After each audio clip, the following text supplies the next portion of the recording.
Welcome student. Today we will study the next topic in this lecture series of second chapter of the class 10 physics that is work, energy and power. So we have already completed the topic work. Now today we are switching towards our next topic, that is power. So what do you mean by power? Power is you have must have listened the word power.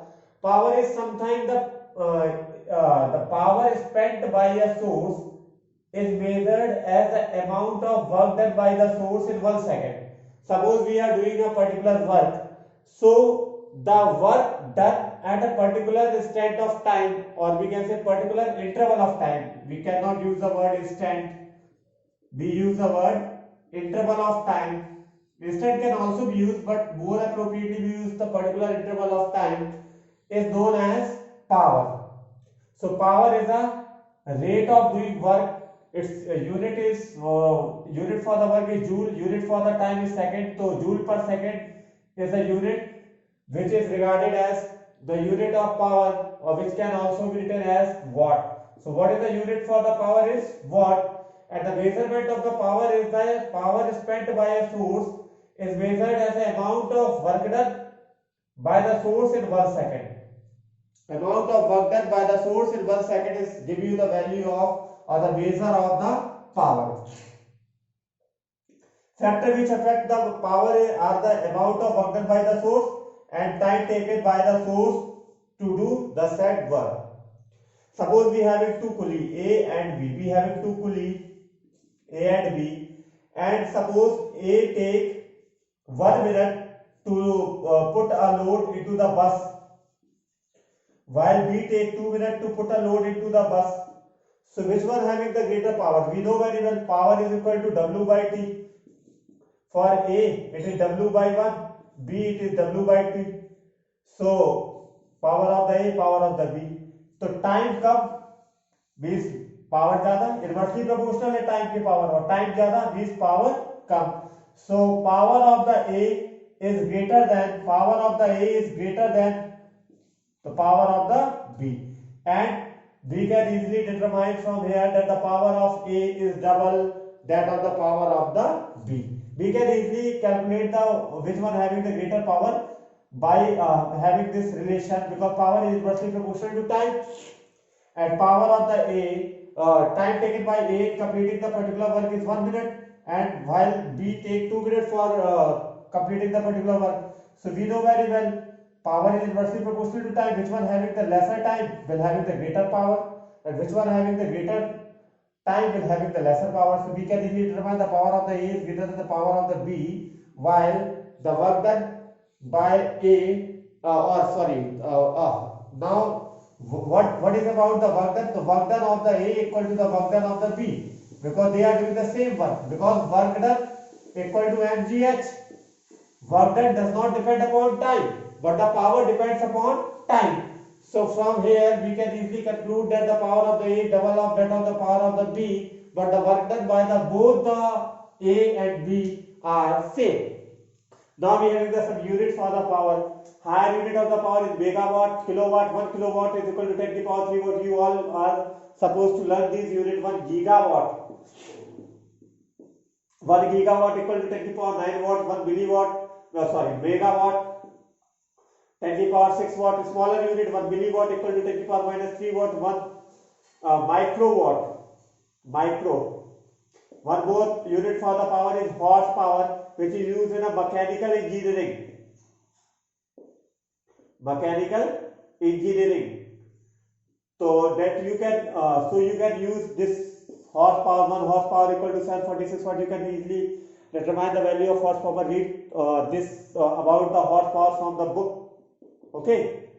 So this is all about the power. Now we having one relationship between the power and the velocity, because suppose the velocity of the water coming from the pipe or a tube which is used by the farmer, so there we also use the power.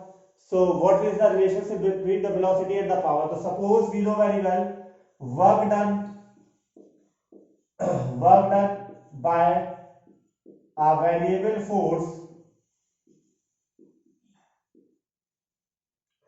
work done by a force is constant.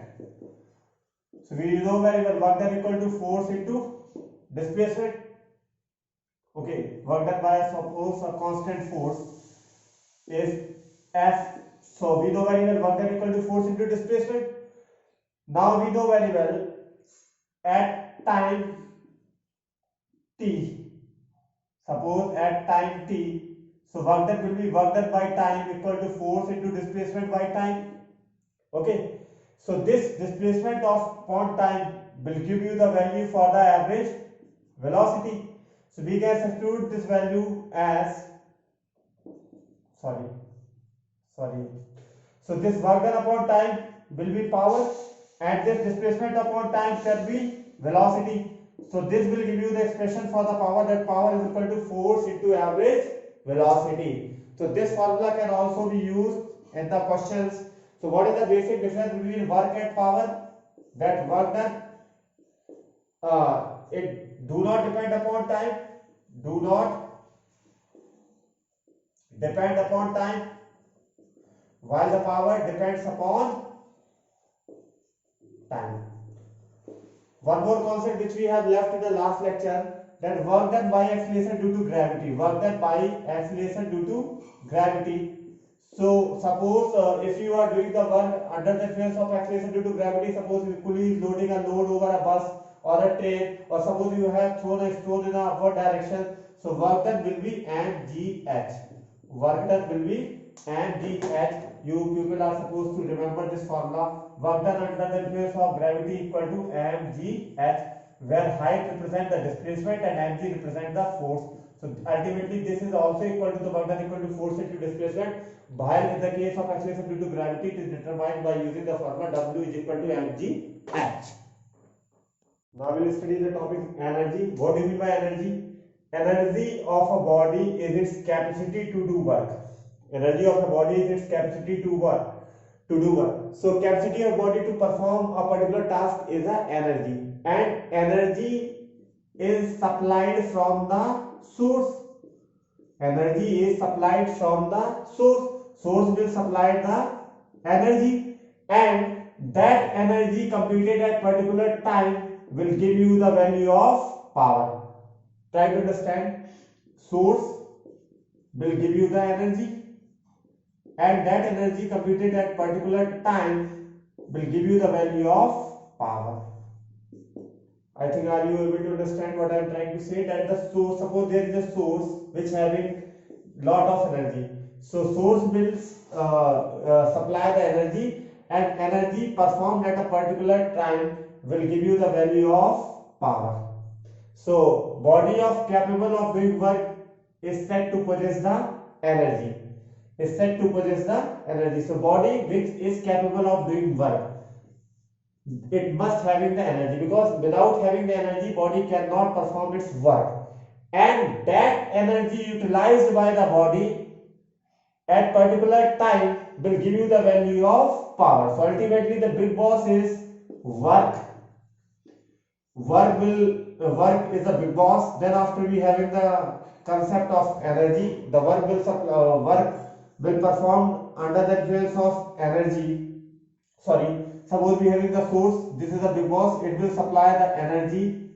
Source will supply the energy, the work will be done. The work will be done, and this work done at a particular interval of time will give you the value of power. So this is the flow chart or algorithm through which you are easily able to understand what is the basic concept, that the source having the energy is capable of doing work, and this work done at a particular interval of time give you the value of power. So time time play an important role in the case of power. So we can easily able to distinguish between the energy and power. Energy is the capacity of to do work, but power is the power of a source is the rate. Rate means at particular time, and with the energy supplied by it. Do not depend upon time, depend upon time. So we know very well work done and energy both having the same unit, joule. So sometime this work done can also be equal to energy, and this work done and energy do not depend upon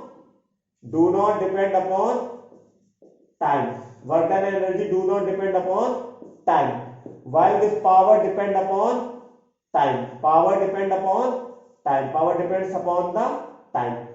Okay, so I think you must understand or make this flowchart in your copy, that the source is contain lot of energy, and the source supplies its energy to perform the work, and that particular work will be done in a particular interval of time, will give you the value of power.